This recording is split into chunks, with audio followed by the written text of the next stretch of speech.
કેમ છો? બધા મજામાં ને? ગુજરાતી ઘરેલું રસોઈમાં તમારું સ્વાગત છે.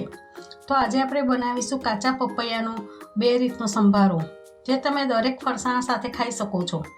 આ સંભારો ઘરે બનાવવો ખૂબ સરળ અને ખાવામાં ખૂબ ટેસ્ટી લાગે છે. તો ચાલો બનાવવાનું શરૂ કરીએ. તો અહીંયા મેં 2 કાચા પપૈયા લીધા છે. તે આશરે 1 કિલોગ્રામ જેટલા છે. તો આપણે 1 પપૈયાનો કાચો સંભારો કરીશું અને 1 પપૈયાને વઘારીને કરીશું. એમ 2 રીતના સંભારા કરીશું. તો અહીંયા પપૈયાને ધોઈને સાફ કરી લીધા છે. હવે આપણે પપૈયાને ચપ્પાની મદદથી છાલ ઉતારી લઈશું.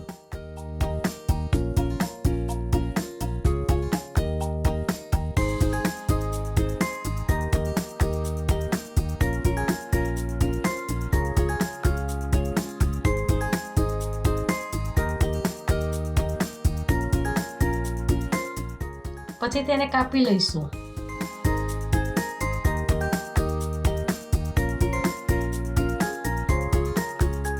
તો જુઓ, પપૈયું કેવું સરસ નીકળ્યું છે. તેમાં એક પણ બીજ નથી. તો આવું સરસ કાચું પપૈયું લેવાનું, જેથી કરીને પપૈયાનો સંભારો ખૂબ સ્વાદિષ્ટ બને. હવે પપૈયાને છીણીની મદદથી છીણી લઈશું.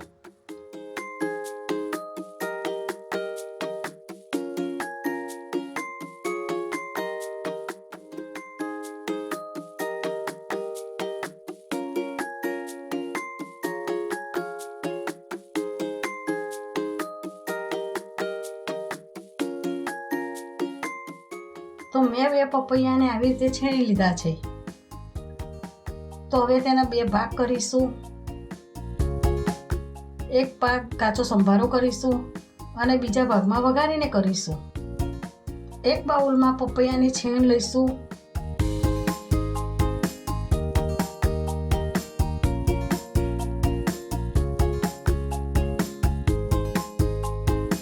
પછી તેમાં 2 ચમચી કાશ્મીરી લાલ મરચું નાખીશું. 2 ચમચી ખાંડ નાખીશું. સંભારામાં ખાંડનું પ્રમાણ ચડિયાતું હોય તો સંભારાનો સ્વાદ સારો આવે છે. ખટાશ માટે થોડો લીંબુનો રસ નાખીશું, જેથી કરીને સંભારો ખટમીઠો બને. પછી સ્વાદ અનુસાર મીઠું નાખીશું. 2 સમારેલા ઝીણા મરચાંના ટુકડા નાખીશું. પછી હાથની મદદથી બધા મસાલાને મિક્સ કરી દઈશું.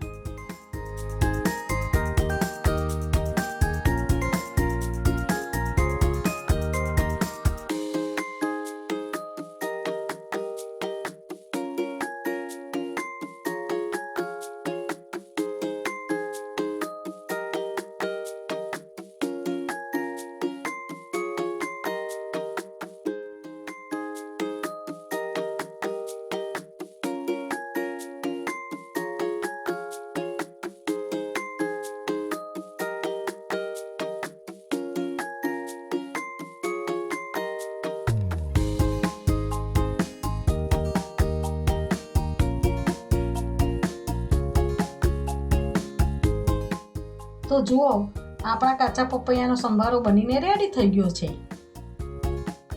હવે આપણે બીજી રીતનો સંભારો બનાવી લઈએ. તો આપણે એક કઢાઈમાં 2 ચમચી તેલ રેડીશું.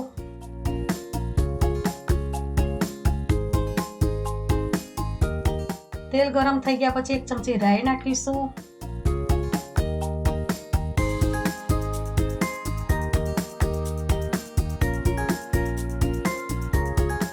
રાઈ તતડી ગયા પછી 1 ચમચી હિંગ નાખીશું. પછી 3 સમારેલા મરચાંના ટુકડા નાખીશું. પછી મરચાંને સાંતળી દઈશું.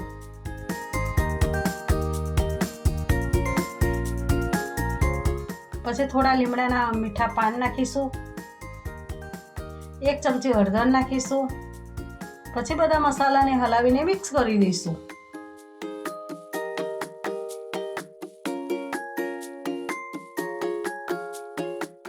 પછી પપૈયાની છીણ નાખીશું. પછી છીણને હલાવીને મસાલા સાથે મિક્સ કરી દઈશું.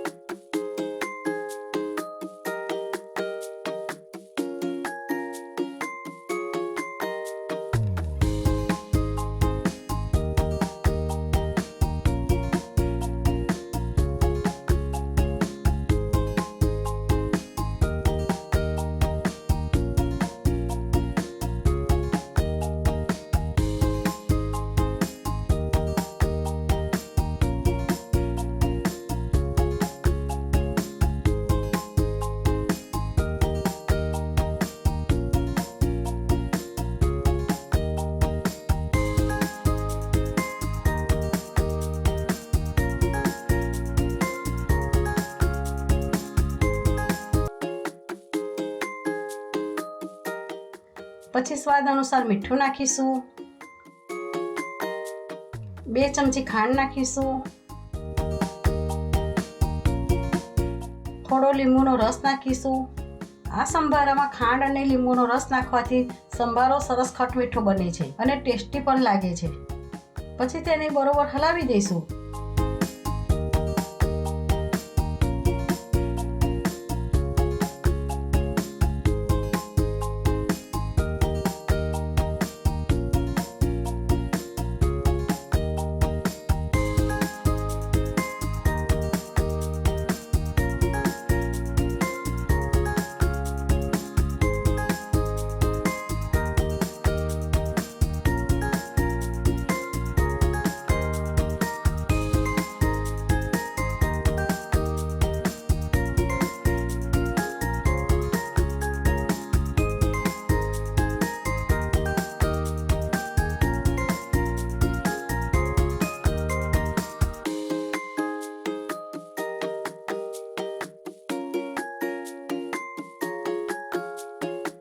તો જુઓ, આપણો ગરમા ગરમ સંભારો ખાવા માટે રેડી થઈ ગયો છે.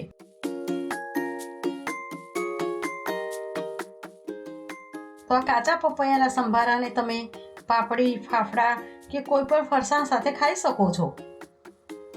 તમે પણ મારી આ રીતથી ઘરે જરૂર બનાવજો, તો તમારો સંભારો પણ ખૂબ ટેસ્ટી બનશે.